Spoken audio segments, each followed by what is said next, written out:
During the Christmas dinner, my daughter brazenly handed me the bill for her honeymoon for $50,000. Pay by New Year, old man.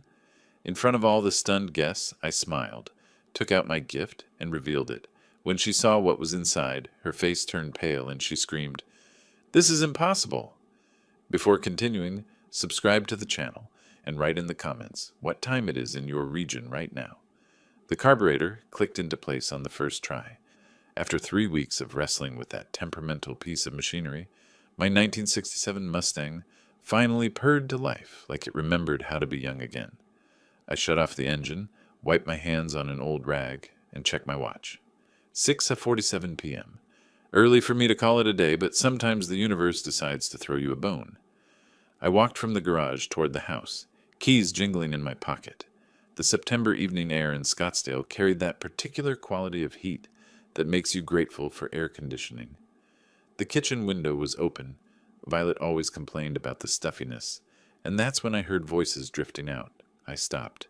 Something in the tone made me pause. After the Maldives, we hand the old man the bill during Christmas dinner. Eric's voice carried clearly through the window. In front of everyone. He won't be able to say no publicly. My daughter laughed, actually laughed. Perfect timing. And then we need to handle the house situation. My attorney says if Dad signs himself into assisted living voluntarily, we can get full access to his accounts through power of attorney. I stood frozen by the garage door, my hand still on the handle. They didn't know I was home. The Mustang had been so quiet. What if he resists? Eric again. My son-in-law of 3 years, the man who called me Pops at family dinners. He won't. He's getting forgetful. We document a few incidents, get a doctor to sign off on early dementia. Kyle says there's a guy who'll do it for $5,000. Violet's voice was casual, like she was discussing weekend plans. And the house? Once we have power of attorney, we can make him sign it over. Or... She paused. I could picture her, probably examining her manicured nails. Accidents happen. Old people fall downstairs all the time. My hands started trembling, not from fear, from something colder, harder. 40 years I'd built my auto service business from a single garage bay to a chain of 8 locations across Arizona. 40 years of early mornings and late nights, of choosing work over vacations, of saving and investing so my only daughter would never want for anything. And here she was, planning to... What? Kill me? Put me away like a broken-down car not worth fixing? I backed away slowly, carefully. The gravel under my feet suddenly felt like broken glass, each step a potential betrayal of sound. I made it back to the Mustang, slid behind the wheel, and just sat there. My reflection in the rearview mirror looked like a stranger. 67 years old, silver hair, lines around my eyes from squinting at engines in poor light. Still strong enough to handle a wrench, still sharp enough to build a business. But apparently, to my daughter, I was just an obstacle, a walking ATM machine that had outlived its usefulness. I started the engine and drove. No destination in mind, just driving through neighborhoods where families were sitting down to dinner, where porch lights glowed warm and welcoming. The irony wasn't lost on me. I'd bought that house on 2847 East Chaparral Road 20 years ago. 4 bedrooms, pool, separate garage for my restoration projects. Violet had her sweet 16 there, her graduation party, her wedding reception, which I'd paid for in full, and now she wanted to push me down the stairs. The thing about working with machines your whole life is that you learn patience. You learn that some problems can't be fixed with brute force. You need strategy, precision. You need to understand the entire system before you start taking it apart. By the time I pulled back into my driveway 2 hours later, my hands were steady. Violet and Eric's BMW was gone, probably at that country club they loved, spending my money on overpriced cocktails. I walked past the kitchen window, now closed, and went straight to my workshop. I sat in the Mustang, engine off, and thought about chess. I'd never been much of a player, but I understood the concept. You don't react to your opponent's move. You plan 3 moves ahead. You make them think they're winning right up until the moment you take their king. They wanted to play games with an old man? Fine. I'd spent 4 decades running a business, dealing with suppliers who tried to cheat me, employees who stole from me, competitors who wanted to crush me. I'd outlasted them all, not through luck, through careful planning and the willingness to make hard decisions. If Violet and Eric wanted war, they'd just declared it on someone who'd been in the trenches long before they were born. And unlike them, I actually knew how to fight. I got out of the car and locked the garage. Tomorrow I'd start making calls. Tonight, I needed to sleep on it, make sure this cold calculation in my chest wasn't just anger talking. But deep down, I already knew. The game had begun, and they'd just made the first move without realizing I was even playing. Sleep didn't come. I lay there staring at the ceiling, remembering a different Violet. 6 years old, sitting on my workbench with legs swinging, asking how carburetors worked. She'd never understood the mechanics, but she'd listened with those big eyes, nodding at my explanations about fuel-air mixtures. "Dad, when I grow up, can I work at your shop?" "You can do anything you want, sweetheart. Anything at all." Now she wanted me in a nursing home, or dead. The next 2 days, I watched them. Friday morning, Violet came down in her expensive yoga outfit. Everything she wore was expensive, purchased with the credit card I paid monthly. "Morning, Dad." She kissed my cheek. "Eric and I might go to the club later. You need anything?" I smiled over my coffee. "No, sweetheart. Have fun." The performance was flawless. If I hadn't heard that conversation, I'd have believed every word. Eric appeared 20 minutes later. "Hey, Pops. Violet mentioned you might need help with property taxes. I've got contacts who specialize in estate planning for seniors." Estate planning for seniors. That's thoughtful. Let me think about it. No pressure, just want you taken care of. He clapped my shoulder. Time to let the younger generation handle the complicated stuff. After they left, the house felt too big, too quiet. Last Christmas, Violet had given me an expensive watch. "Because you deserve nice things, Dad." I'd worn it every day since. Now I wondered if she'd kept the receipt. By Saturday, I knew what I needed. Professional help. Someone who understood the legal battlefield ahead. My friend Tom from the car club had mentioned his divorce attorney once. Tough woman who hadn't let his ex-wife take everything. "Tom, it's Frank Walker, that attorney you used. Sharon Cole? Still have her number?" 20 minutes later, I had a Monday morning appointment. Sunday dinner was almost funny. Violet cooked. Actually cooked, which should have warned me. Roasted chicken, mashed potatoes, good china on the table. "I've been thinking," Violet said, passing potatoes. "Eric and I should be around more. You're not getting younger, and this house is a lot to maintain." "I manage fine." "Dad, be realistic." She squeezed my hand. "What if you fell? We worry about you." Eric nodded. "We were talking to folks at the club about assisted living communities. Really nice places.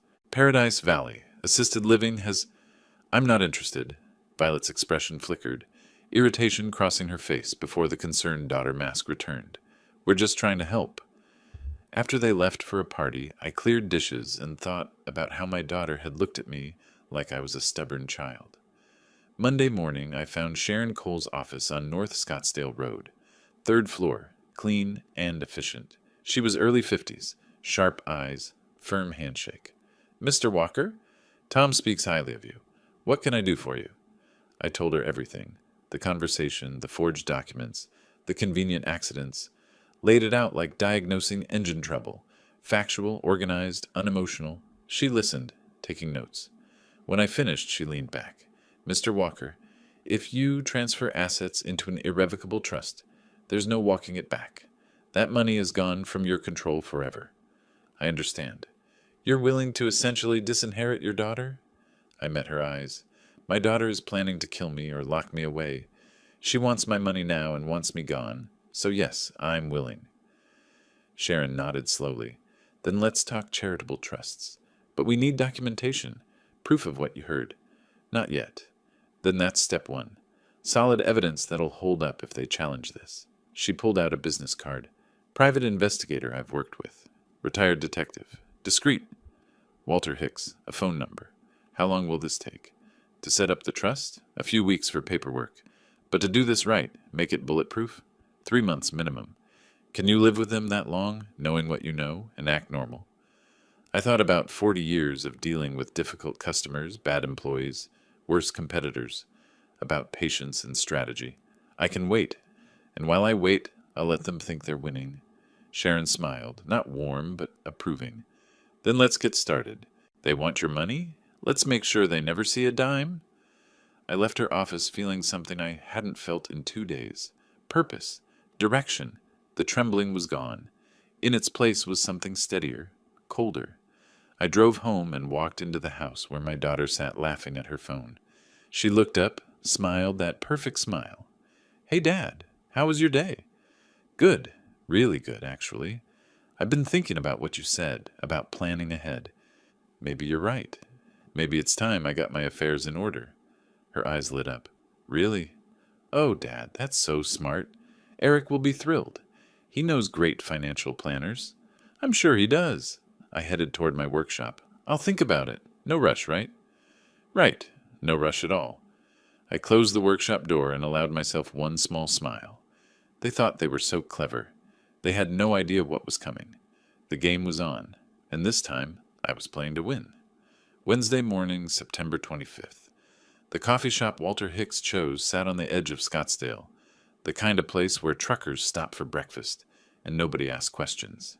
He was already there when I arrived, early 60s, gray hair cropped military short, eyes that missed nothing. "Mr. Walker."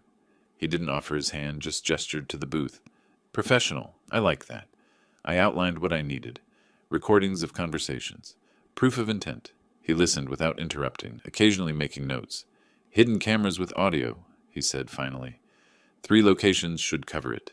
Living room, kitchen, basement, where the son-in-law keeps his files. I can have them installed tomorrow while they're out. "How much?"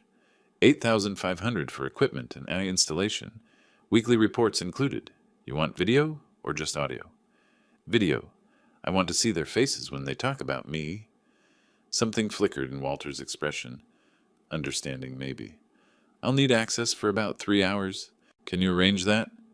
"They're at the country club every Thursday afternoon. 2 to 6, like clockwork." "Then we're set." He pulled out a contract. "One thing, Mr. Walker. Once you start down this road, there's no pretending you didn't see what you'll see. You sure you want to know?" I thought about Violet's performance at breakfast. The fake concern, the calculated touches. I already know, I just need proof. Thursday afternoon, I took them to lunch at their favorite restaurant. My treat, naturally. Watched Eric check his Rolex twice, Violet reapply her lipstick 3 times. They were eager to get to the club. "You two have fun," I said, picking up the check. "I'll probably work on the Mustang this afternoon." "You work too hard, Dad." Violet kissed my cheek. "You should relax more." I smiled. "You're probably right, sweetheart." The moment their BMW turned the corner, I called Walter. "They're gone." 3 hours later, my house looked exactly the same. But behind the antique oil painting in the living room, inside the old grandfather clock in the kitchen, tucked in the basement ceiling vent, cameras watched, waited, recorded. "Motion activated," Walter explained. "Battery backup in case of power outage. Footage uploads to a secure cloud server. You'll get daily reports, but I recommend reviewing everything weekly. Easier to track patterns." That first week, I watched my daughter and son-in-law like a nature documentary. Observed their habits, their routines, their casual cruelty. Friday evening, Violet on the phone in the living room. "No, Mom's side of the family won't be a problem. Dad barely talks to them anymore. Once we have power of attorney, we'll handle everything quietly." Saturday afternoon, Eric in the basement with someone I didn't recognize. Younger guy, expensive haircut. "Kyle, I'm telling you, the old man's losing it. He forgot where he parked last week. This is our window." So that was Kyle, the friend, the instigator. Sunday morning, Violet making breakfast. Another performance for my benefit. "Dad, Eric and I were thinking, what if we all went to Hawaii for Thanksgiving, our treat?" "That's generous, sweetheart. You deserve it. You've worked so hard all your life." I watched her smile, so practiced, so perfect. Watched Eric nod along, playing the dutiful son-in-law. And I thought about the recordings from the day before, where she'd laughed about managing the old man, and he'd joked about my expiration date. The thing about patience is that it's not passive, it's active observation, careful documentation, building a case brick by brick. Week 2, the recordings got worse. Detailed discussions about which nursing home would be cheapest. Speculation about how much my car collection was worth. Plans to contest my will if I didn't sign over everything voluntarily. October 15th evening, I sat in my workshop reviewing footage. Violet and Eric in the kitchen thinking I was asleep upstairs. The Mustang alone is probably worth 60 grand, Eric said, and he's got 7 others. That's 400,000 minimum. What about the house? 850 market value. But we need to move fast. He's getting more forgetful. Last week he asked me the same question twice.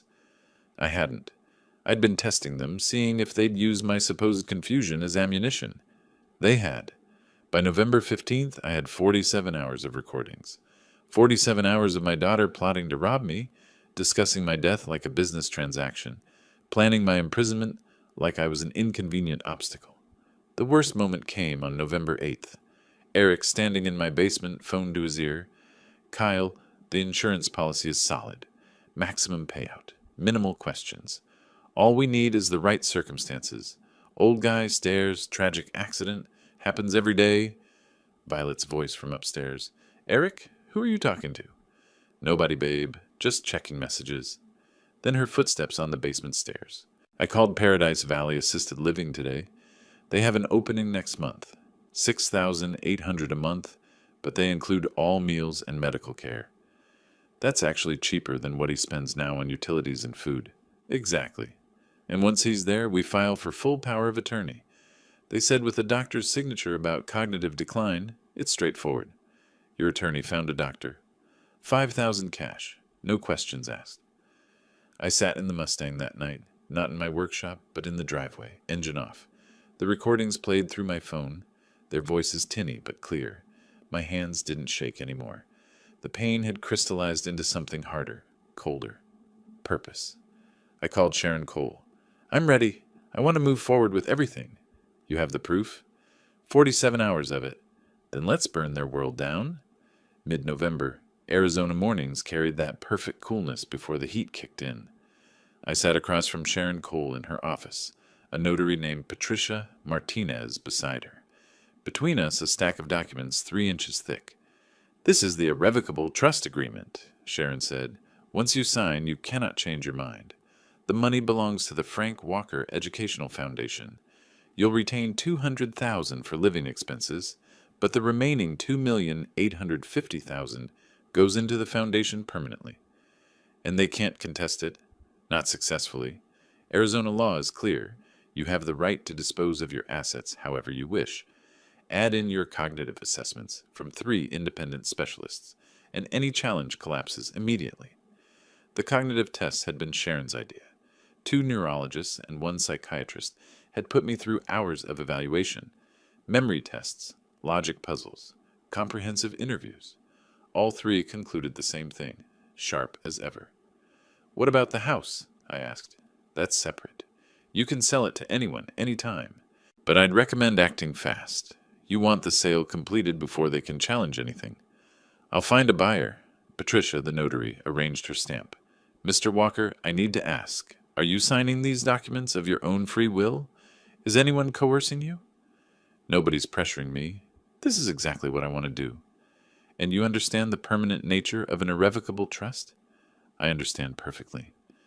We spent the next hour signing papers, her stamp thudding down on page after page. When we finished, Sharon slid the complete packet into a manila envelope. The foundation will be administered by Richard Torres, retired judge, completely independent. Your money will fund scholarships for children of automotive technicians. 20 kids per year, $15,000 each. Good. I stood, shook her hand. Thank you, Sharon. Don't thank me yet. The hard part's still coming. I know, but they'll be fighting with nothing while I hold all the cards. That evening, Violet mentioned she'd booked another trip to the Maldives. Just a week. Eric's been so stressed with work. Work. Right. The work of spending my money. That sounds nice, sweetheart. When are you leaving? Tomorrow morning. Oh, Dad, can we use your Amex? Ours is maxed out from wedding expenses. The wedding I'd paid for. The honeymoon I'd funded. Of course, I said. Whatever you need. Her face lit up. You're the best. After she left, I called Sharon. They're going to the Maldives tomorrow. I need them gone for at least a week. Why? Because I'm selling the house. Finding a buyer took one phone call. Tom from the car club knew a Boeing engineer relocating to Scottsdale. Family man, good income, desperate for the right place. Stephen Wright met me at the house 3 days later. Mid-40s, sincere handshake, wife and 2 kids waiting in the car. Mr. Walker, Tom said, you're considering selling? Not considering? Selling. But I need the deal done fast. 2 weeks for closing, buyers move in January 15th. His eyes widened. That's aggressive. I know, which is why I'm offering below market. $680,000. Comparable sales in this neighborhood are closer to $850,000. I know, but I need speed and discretion. Can you do it? Stephen looked at the house, at his waiting family, back at me. Can I ask why? I met his gaze steadily. I have my reasons. Good reasons, but they're private. He studied me for a long moment. Okay. Yes. We can do it. We signed the preliminary agreement that afternoon. His bank approved the loan within 48 hours. The final closing was scheduled for December 5th. November slipped into December while Violet and Eric sipped cocktails on a beach I was paying for. I spent the time organizing, preparing. Sharon filed the trust documents with the county recorder. I met with Richard Torres, outlined my vision for the scholarships, talked to an apartment rental agency about a small place near my workshop, all the pieces falling into place. December 5th arrived cold and clear. Stephen Wright, his attorney, Sharon Cole, and I sat in a title company office. Documents passed back and forth. Signatures, initials, more signatures. The title transfer. When we finished, Stephen handed me a cashier's check for $680,000. My family will take good care of this house, he said quietly. I know you will. That's why I sold it to you. Violet and Eric returned that evening, tanned and relaxed. They'd spent $50,000 on my credit card. Didn't even apologize, just showed me pictures. Dad, we need to talk about something, Violet said over dinner. Finances, future planning. We think it's time you let us help manage things. Actually, I've been thinking the same thing, I said. How about we discuss it at Christmas dinner? I'm planning something special. Inviting the whole family. The whole family? Aunt Florence, Cousin Edward, some friends from the car club. Make it a real celebration. That sounds perfect, Eric said. We'll bring champagne. You do that? After they left, I sat in my workshop. Everything was arranged. The trust, irrevocable. The house, sold and closed. The recordings compiled and damning. All that remained was the reveal. They wanted to publicly humiliate me with their $50,000 bill? Fine. I'd give them a public response they'd never forget. December 20th, Sharon delivered the final documents. Everything certified, notarized, legally bulletproof. I placed them in a red envelope, tied it with gold ribbon, wrote on the front, "For Violet and Eric. With love, Dad." The irony wasn't lost on me. 4 more days until Christmas. 4 more days of watching them play their roles, confident in their scheme. They had no idea what was coming, and that was exactly how I wanted it. They returned from the Maldives on December 7th, tanned and glowing with the kind of satisfaction only other people's money can buy. I was in the kitchen when their BMW pulled into the driveway preparing dinner, like the dutiful father I'd played for 3 months. "Dad!" Violet swept in, arms full of shopping bags. "We had the most amazing time. The villa was incredible. Right on the water. Private beach. Our own chef." $3,000 a night, Eric added, dropping his luggage in the hallway like he owned the place, which I suppose he thought he did. "Worth every penny," I smiled, stirring the pasta sauce. "I'm glad you enjoyed it. Dinner in 20 minutes? Perfect." Violet started pulling out her phone. "Let me show you the photos." For the next hour, I endured a slideshow of their vacation. Infinity pools, sunset dinners, spa treatments, $50,000 of luxury, documented in high-definition detail. Eric kept one arm around Violet, the other holding a glass of my wine, looking like a man who'd won the lottery. "Dad," Violet said after dinner, her tone shifting to serious, "we need to talk about something, about your finances." Here it was, the setup. "Oh?" I kept my expression neutral, curious. "You're not getting any younger. Eric and I think it's time you let us help manage things. You know, make sure everything's organized, properly handled." Eric leaned forward. "We've been talking to some financial advisors, estate planners. There are ways to structure things that would benefit everyone. Benefit everyone. Right. That's thoughtful of you both, I said slowly. Tell you what, let's discuss it at Christmas dinner. I'm planning something special. I want the whole family there when we talk about the future. Violet's eyes lit up. You mean like announcing gifts? Plans? Something like that. Special announcements. They exchanged glances, the kind of look conspirators share when they think they've won. Eric raised his wine glass. To family planning. To family, I echoed, watching them over the rim of my glass. After they left for the country club, I sat alone in the kitchen. They thought I was announcing my surrender, signing over control. Maybe even announcing I'd check myself into assisted living. They had no idea what was coming. December 10th, I started making calls. First, my sister Florence, my older sister who'd always been protective, sometimes annoyingly so. Frank, is everything all right? Everything's fine, Flo. I'm hosting Christmas dinner this year. Private room at the Mission, December 24th, 6:30. Can you make it? Of course. Is this about? I'll explain everything at dinner. Just trust me. Next was my cousin Edward, a retired accountant who'd seen his share of family financial drama. Then two friends from the car club, Mike and Tom, both of whom remembered when I'd built my business from nothing. 8 witnesses total, plus Violet and Eric. Perfect. I also called Sharon Cole. I need you nearby on Christmas Eve. Not at the dinner, but close, just in case. You really think they'll try something? I think when cornered animals realize they've lost, they get desperate. The next week crawled by. I maintained my routine, worked on the Mustang, made breakfast, played the role of the aging, slightly confused father. Meanwhile, Violet and Eric's confidence grew. They stopped being careful around me, their conversations more open, more brazen. December 15th evening, I reviewed the latest camera footage in my workshop. Eric was on the phone with Kyle again. Everything's on track. After Christmas, we file the guardianship paperwork. My attorney says with the right doctor's signature, it's a matter of weeks. The old man won't even understand what he's signing. And the house? Once we have power of attorney, we sell it. $850,000 minimum. Split with you after we clear the old man's debts. What debts? Kyle laughed. The guy's loaded. He will be in debt once we're done with him. I closed the laptop. 47 hours of recordings. Every conversation saved, backed up, time-stamped. They'd built my case better than any attorney could have.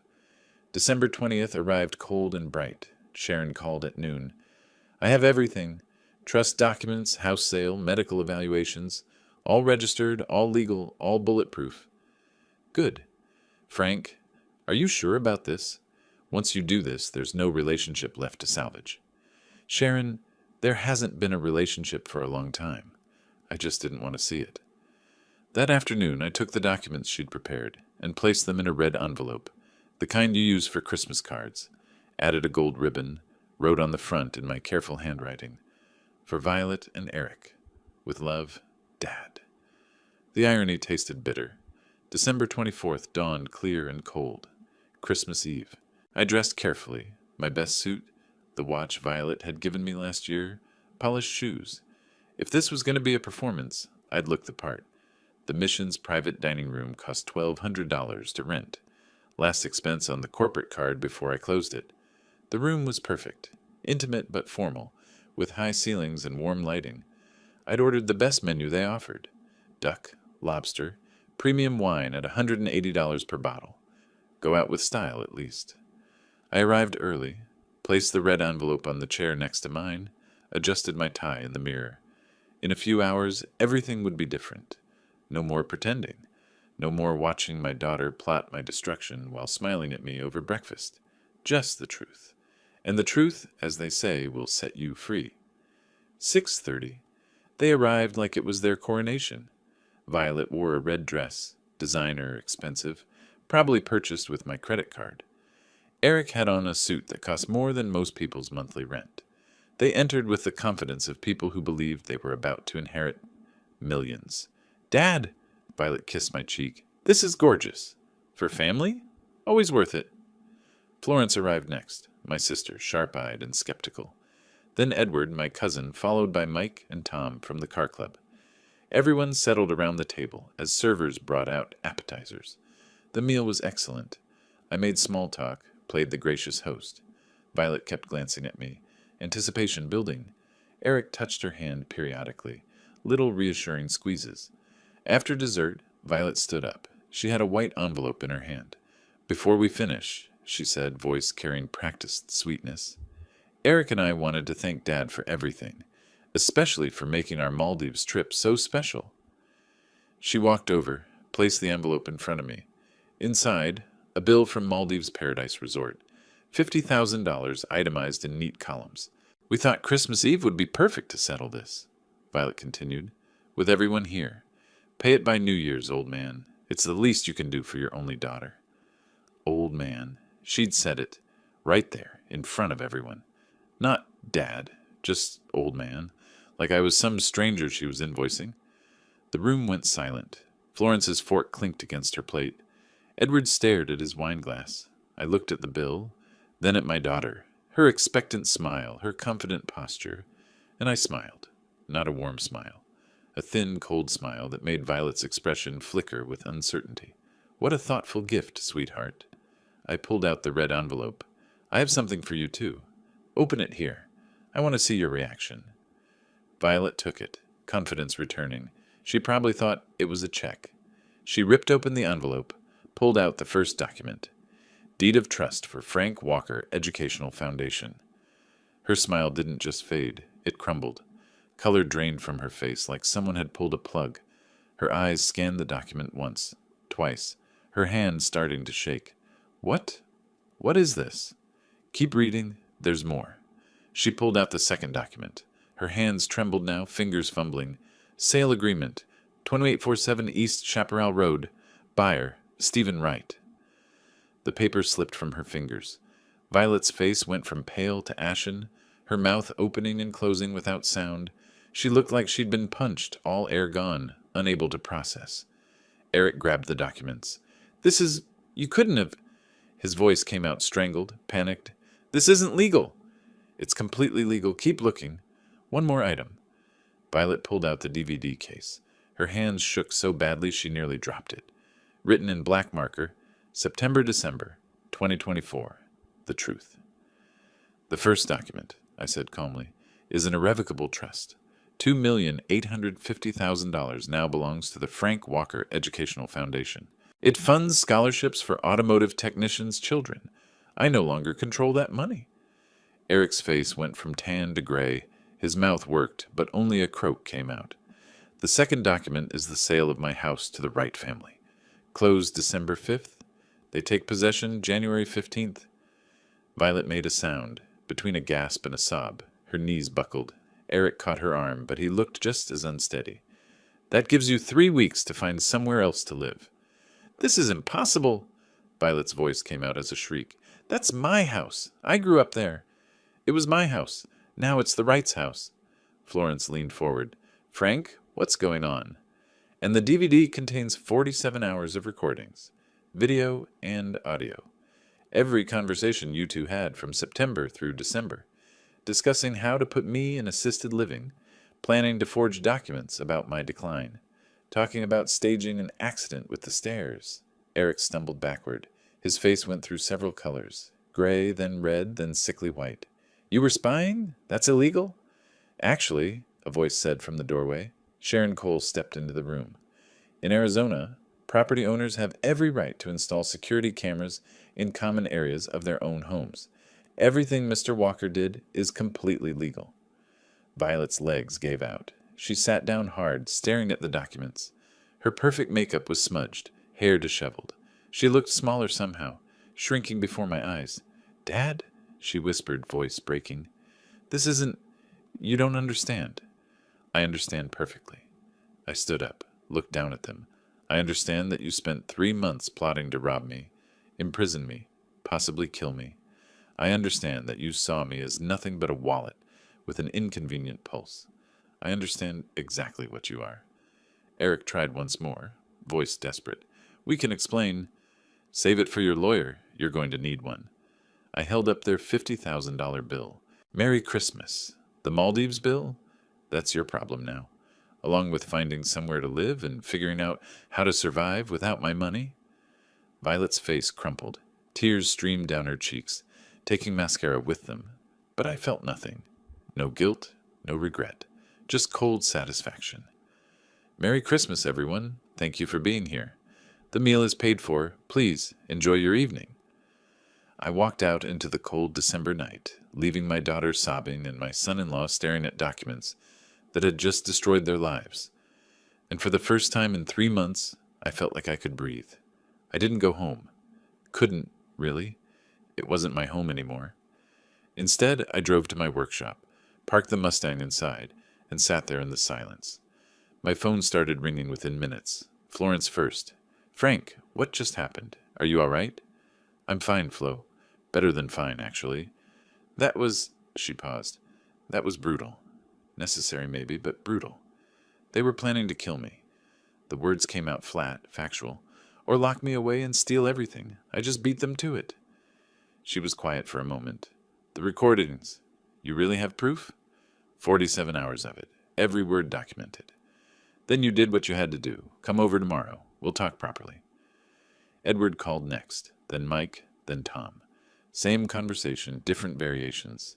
Support mixed with shock. Nobody blamed me. Most said they'd suspected something was off about Eric, about how Violet had changed since marrying him.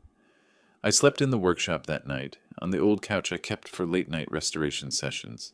Strange how peaceful it felt. No tension, no watching every word, no pretending.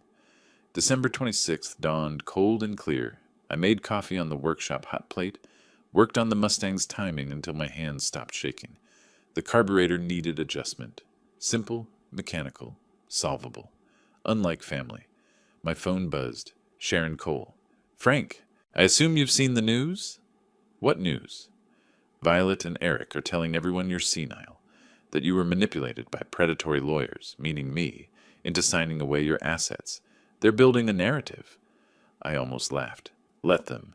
We have the medical evaluations." "We do, but they're hiring an attorney. This won't be over quietly." "I never expected it to be." December 27th, 10 in the morning. My phone rang. Unknown number. I answered anyway. "Dad?" Violet's voice, small and broken. "Please, can we talk? Just us?" "No." "Dad, we made mistakes. We said things we didn't mean, but you can't just—" "I can, I did. The documents are registered, the house is sold. The trust is irrevocable. There's nothing to discuss." "You're really going to abandon your only daughter?" The manipulation was reflexive, automatic, years of practice in her voice. "Violet, you abandoned me 3 months ago. You just didn't tell me until Christmas dinner." I paused. "Actually, you told me last September. I was just listening from the garage." Silence. Then barely a whisper. You heard?" "Every word." The assisted living home. The forged dementia diagnosis. The convenient accident on the stairs. "All of it?" She started crying. Real tears this time, maybe. "We weren't really going to—" "Save it. Your attorney can present your case in court. If you can afford one after paying that Maldives bill." I hung up. That afternoon, I met Sharon at her office. She had papers spread across her desk. Medical evaluations, financial records, trust documents. "They're going to fight," she said. "Eric's already called twice, demanding to meet. I refused. They'll come at us with everything they have." Which is what, exactly? Emotional appeals. Claims of manipulation. They'll try to prove you weren't of sound mind when you signed the documents. She tapped the medical evaluations. "Which is why we got these. 3 independent specialists. All dated before you signed anything. And the recordings? Nuclear option. If they push too hard, we show a judge exactly what they were planning. But I'd rather not. It makes you look vindictive." "I am vindictive." She smiled thinly. "Yes, but we don't need to advertise it." That evening, Edward stopped by the workshop, brought sandwiches, sat on the workbench. "How are you holding up?" "Better than expected. Florence is worried. She thinks Violet might do something desperate." "Like what? She has no access to my accounts. The house is sold. The trust is locked." "Desperate people are unpredictable people, Frank." He wasn't wrong. I'd seen it in business. Competitors who realized they'd lost everything, making wild moves that only made things worse. "I'll be careful," I said. "Good, because this isn't over. You hurt her pride, her plans, her future. She's going to lash out." I looked at the Mustang, its engine now purring perfectly. Let her try. I've been preparing for this for 3 months. She's been reacting for 3 days. Still, Edward stood, brushed sandwich crumbs off his pants. Watch your back. Family fights are the ugliest kind. After he left, I sat in the Mustang, engine running, and thought about what came next. Sharon was right. They'd fight. Eric wouldn't go quietly. He'd built his whole life around being the charming son-in-law to a wealthy Mark. And Violet? My daughter had never faced real consequences before. I'd always swooped in, fixed her problems, paid her bills. Now she was alone, broke, facing eviction, with a husband who probably blamed her for losing his meal ticket. The thought should have brought satisfaction. Instead, I just felt tired. They came at me hard on December 27th. Sharon called at 10 a.m. They're at my office, with their attorney, demanding a meeting. Tell them no. I did. They won't leave. Eric's threatening to call the police unless you agree to mediation. I sighed. Fine. I'll be there in 20 minutes. Sharon Cole's office felt different this time. Hostile territory. I found them in the conference room. Violet looked haggard, makeup hastily applied. Eric wore yesterday's suit, wrinkled and stained.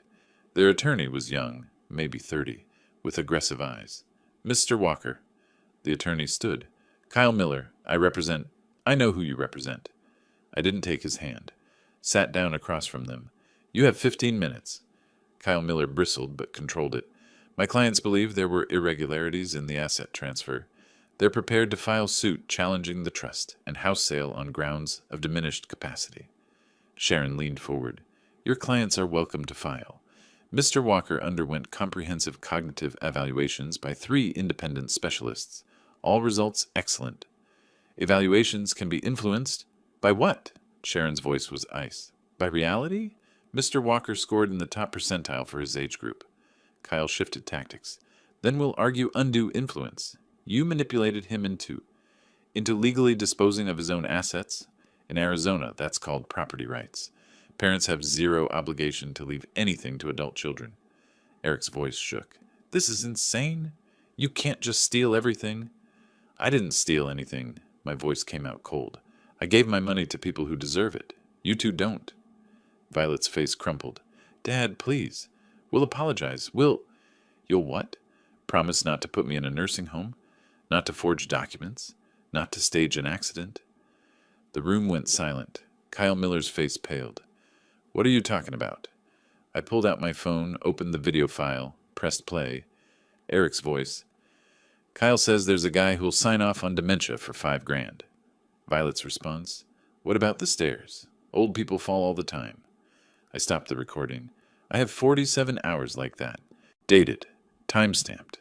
Legally obtained. Kyle Miller stood so fast his chair tipped over. This meeting is over. We'll be filing suit. You do that. Sharon's voice followed them out. And we'll countersue for attempted fraud and elder abuse. Then I'll send these recordings to the district attorney. Your choice. They left. The door slammed. Sharon exhaled. Well, that went as expected. Will they actually file? Probably, but they have no case. The medical evaluations kill any incompetence claim. January 2nd, 2025. Court filing notification arrived. They'd done it. Violet Sanders and Eric Sanders versus Frank Walker. Petition to void property sale and trust formation. I called Sharon. They filed. I know. Hearings January 8th. Judge Elizabeth Harris presiding. She's fair, no nonsense. This'll be over quick. January 7th evening. Someone knocked on the workshop door. Eric. He looked worse. Unshaven, eyes red. Jeans and t-shirt instead of his usual suit. Frank, please, just listen. You have 2 minutes before I call the police. We're sorry. We screwed up. We got greedy, and we're sorry. His voice broke.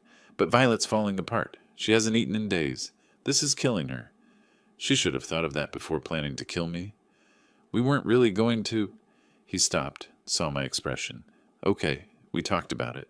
But we wouldn't have actually done it. How reassuring. Frank, I'm begging you. Drop the house sale.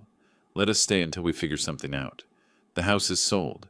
Stephen Wright owns it. You leave in 8 days. Where are we supposed to go? I looked at him. This man who'd charmed his way into my home, plotted my destruction. He looked small now, broken.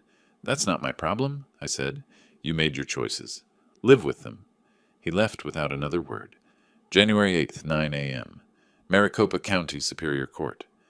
The courtroom was smaller than I'd expected. Judge Elizabeth Harris, mid-50s, sharp eyes, no patience for nonsense.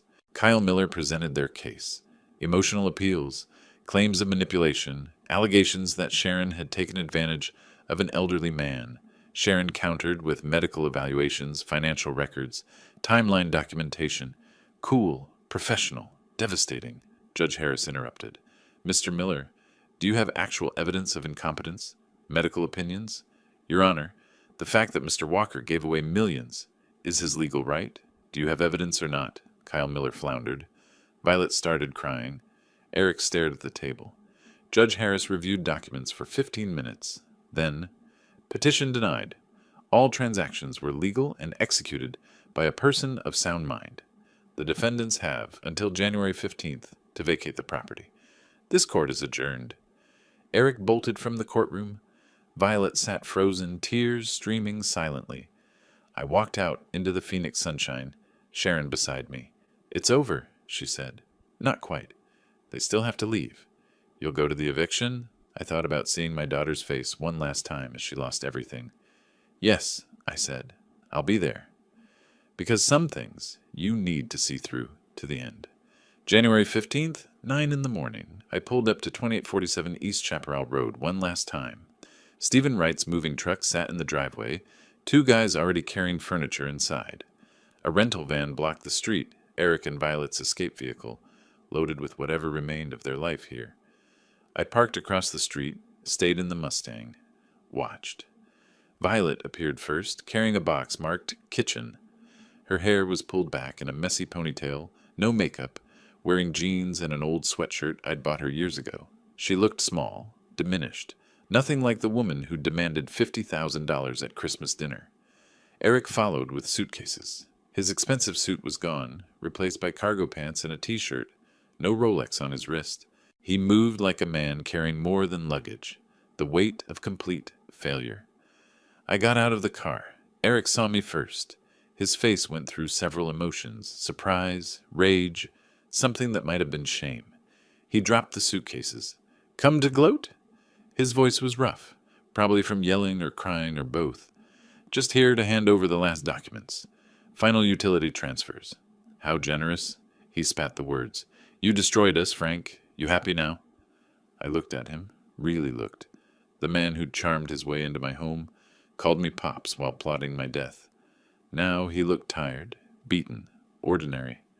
I didn't destroy you, Eric. You destroyed yourself. I just stopped funding it. Violet emerged from the house, saw me. Her face crumpled. Dad, her voice broke. Please, can't we? No. I'm your daughter, your only daughter. You can't just... I did. I pulled the utility transfer documents from my jacket. These are the final papers. Sign where marked. Eric snatched them, scribbled his signature. His hand shook. Stephen Wright came out, saw the scene, started to retreat. I called out to him, Stephen, a moment. He approached cautiously, took the documents I offered. Everything's in order, Mr. Walker. We'll take good care of the place. I know you will. That's why I sold it to you. Eric made a sound, half laugh, half sob. Sold it below market. Couldn't even get full value. Some businessman. I got exactly what I wanted, I said calmly. A good family in my home and you two out of it. Violet started crying. Real tears this time. Mascara free, running down her bare face. You really hate us that much? The question hung in the morning air. No, I said finally. I don't hate you. I just don't trust you. There's a difference. We're broke, Dad. The Maldives resort is suing us. Debt collectors call 10 times a day. We can barely afford rent on a 1-bedroom in Mesa. Eric can't get clients because everyone knows... She stopped, wiped her face. You won. This wasn't about winning. Then what was it about? I thought about that night in September, sitting in my Mustang, hands shaking with betrayal. About 3 months of evidence gathering, watching my daughter plot my imprisonment. About Christmas dinner and that $50,000 bill. Justice, I said. You tried to steal my life. I just took back control of it. Eric stepped forward. For a second I thought he might swing. Instead, his shoulders slumped. You'll die alone, he said quietly. Old, alone, with nobody who gives a damn. Was it worth it? I met his eyes. Ask me in 20 years. Stephen cleared his throat. Mr. Walker, I hate to interrupt, but we need to finish unloading. Of course. I turned back to Eric and Violet. You have until noon. After that, you're trespassing. Violet made one last attempt. Dad, I'm sorry. We were wrong. We were stupid. But I'm still your daughter. Can't you? Find forgiveness. Maybe someday. But today? I shook my head. Today you learn that actions have consequences. I walked back to the Mustang, started the engine. In the rearview mirror, I watched Violet collapse against the van, Eric's arm around her shoulders. They looked like what they were. Two people who'd gambled everything on a sure thing and lost. The Mustang purred beneath me. Reliable. Honest. Mechanical problems had solutions. People problems didn't. I drove away and didn't look back. The next weeks revealed the full picture of their collapse. Tom from the car club kept me updated. He still had friends at Paradise Valley Country Club. Eric had lost every client. Nobody wanted a consultant who couldn't manage his own finances. Violet tried getting a job, retail, service industry, anything. But 34 years old with no work history and a reputation for entitlement wasn't marketable. The Maldives resort lawsuit went to collections. Their credit scores tanked. The small apartment in Mesa cost $2,100 a month, cheap by Scottsdale standards, but devastating for them. Kyle West, their friend and co-conspirator, had vanished completely, deleted his social media, stopped returning calls. Apparently, he wanted no part of their legal troubles. In February, I heard through Florence that Violet had taken a job at a phone center, $8 an hour, dealing with angry customers. Eric was driving for a delivery service, from country club to call center, from golf games to gig work. I didn't feel triumphant, just complete, like an equation finally balanced. April 12th, 2025. Saturday morning, cool and clear. I sat in my new workshop, smaller than the old one, attached to a modest 2-bedroom apartment. 700 square feet, concrete floor, one bay for the Mustang. I'd sold my car collection to the Phoenix Classic Auto Museum for $385,000, kept only the '67 Mustang. The money went into my retirement fund, supplementing the $200,000 Sharon had secured. Now I lived on $4,200 a month, modest, comfortable mine. The Mustang's carburetor needed adjustment. Simple work, satisfying. I lost myself in the rhythm. Remove, clean, calibrate, reinstall. The kind of problem you could actually fix. My phone rang. Florence. Frank, Sunday dinner tomorrow. Can you make it?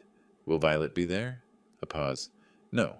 She doesn't come to family things anymore? Then I'll be there.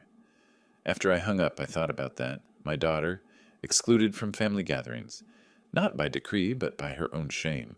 Monday came, and with it my volunteer shift at the vocational training center. 3 hours teaching basic auto repair to teenagers who actually wanted to learn, kids whose parents worked with their hands. One student, Miguel, 16, asked about fuel injection systems. I spent 20 minutes explaining it, drawing diagrams. Thanks, Mr. Walker, he said afterward. My dad says you used to own Walker's Auto Service. That's where he learned to work on cars. What's your dad's name? Roberto Martinez. He says you gave him his first job. I remembered Roberto. Good kid, hard worker, now running his own shop in Tempe. Tell your dad I said hello. Wednesday I met with Richard Torres, the foundation administrator. The Frank Walker Educational Foundation had awarded its first scholarship, $15,000 to Marcus Johnson, 17, son of a transmission specialist. Marcus starts at Arizona State in August, Richard said. Mechanical engineering, full ride between our scholarship and his other aide.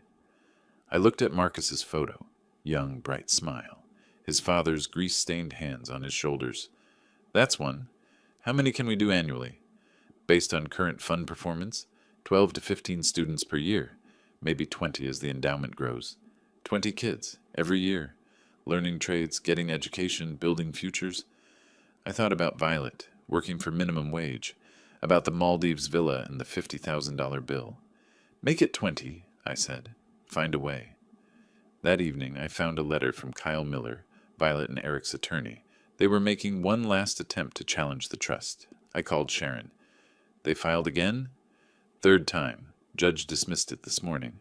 With prejudice. That means they can't file anymore. She paused. Frank, they're desperate. Eric lost his apartment. They're crashing with friends. This is their Hail Mary. And it failed. Completely. It's over. I sat on my small balcony, beer in hand, watching sunset over Phoenix. My life had shrunk. Smaller apartment, one car, modest income. But it was mine. Clean. Honest. Did I regret it? The total severance? No. Saturday afternoon, April 19th, I was working on the Mustang when someone knocked. Violet. She looked worse than at the eviction. Thinner, worn, exhausted. Dark circles, cheap clothes, haunted expression. Dad, please. 5 minutes. I didn't invite her in. Stood in the doorway, waiting. I'm not here to ask for money. I needed you to know. You were right. About everything. Eric and I, we were parasites. We used you. We planned. Her voice cracked. We planned terrible things. And you stopped us. I said nothing. I got a job. 2 jobs. Call center during the day. Waitressing at night. Eric's working construction. We're learning what real life costs. She wiped her eyes. I don't expect forgiveness. I just needed to say I understand. Took you 4 months. Took me losing everything. We stood there, father and daughter, a gulf between us. I can't forgive you, I said finally. Not yet. Maybe not ever. But I don't hate you. That's more than I deserve. She turned to leave. Stopped. The foundation, the scholarships. That's good. That's really good, Dad. After she left, I went back to the Mustang. My hands were steady. The work was simple, logical, fixable. Evening came. I sat on my balcony with a beer, thinking about justice and revenge and the difference between them. My daughter had tried to destroy me. I dismantled her life in response. Was that justice? Revenge? Both? I didn't know. But I knew this. 20 kids would get scholarships. Roberto Martinez had a thriving shop because I'd given him a chance. Miguel would learn to fix cars. My money, earned through decades of work, was helping people who deserved it. Violet was learning the value of labor. Eric was learning that charm doesn't pay rent. And me? I was learning that peace doesn't require victory, just the knowledge that you stood your ground. I finished my beer, went inside, and fell asleep in my modest apartment with my modest life, knowing that tomorrow I'd wake up and teach kids about carburetors. The Mustang's engine hummed in my dreams, steady, reliable, fixed, just like me. If you like this story, please like this video, subscribe to the channel, and share your impressions of this story in the comments. To listen to the next story, click on the box on the left. Thank you for watching.